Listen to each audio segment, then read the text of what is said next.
alamat ng pinya ay nagmula kay Pina. Charot. Alam nyo ba na ang pinya ay ginagawa ding tela, yung mga fiber na nakukuha dito? Ang alamat ng pinya. Noong unang panahon, may mag-inang naninirahan sa malayong puok. Ang pangalan ng ina ay Aling Rosa at ang pangalan ng anak ay Pina. Bugtong na anak si Pina kung kaya siya ay lumaki sa layaw. Maraming gawaing bahay ang hindi niya nalalamang gawin, kung kaya pinagsisikapan ni Aling Rosa na ituro ito sa kanyang anak.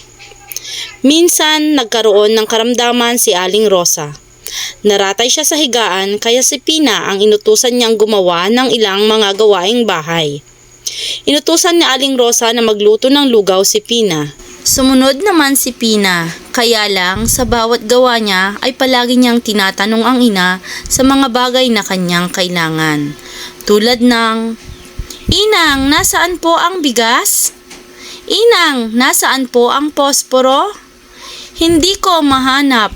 At dahil sa sama ng pakiramdam ng ina ni Pina, ito ay nainis sa kanya dahil sa walang tigil na katatanong sa kanya. Kung kaya't naibulalas nito ang mga salitang, "Nako, Pina, sana'y magkaroon ka ng maraming mata para mahanap at makita mo ang mga bagay na nais mong makita." At dahil sa sinabi ng ina ni Pina, si Pina ay umalis sa kanyang silid ng walang imik. Kinagabihan, hindi na bumalik si Pina sa silid ng kanyang ina. Agad itong tinawag ni Aling Rosa, ngunit walang sumagot sa kanyang tawag. Kinaumagahan, habang nagwawalis si Aling Rosa sa kanilang bakuran, nakita niya ang isang halamang tumubo sa silong ng kanilang bahay.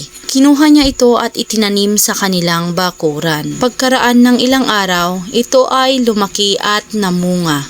Nagulat si Aling Rosa sa itsura ng bunga ng halamang ito, sapagkat ang kanyang bunga ay napapalibutan ng parang mata. At dahil doon, bigla niyang naalala ang kanyang anak na si Pina at ang mga sinabi niya dito. Kaya naisip niya na baka tumalab sa anak nito ang mga salitang kanyang binitawan.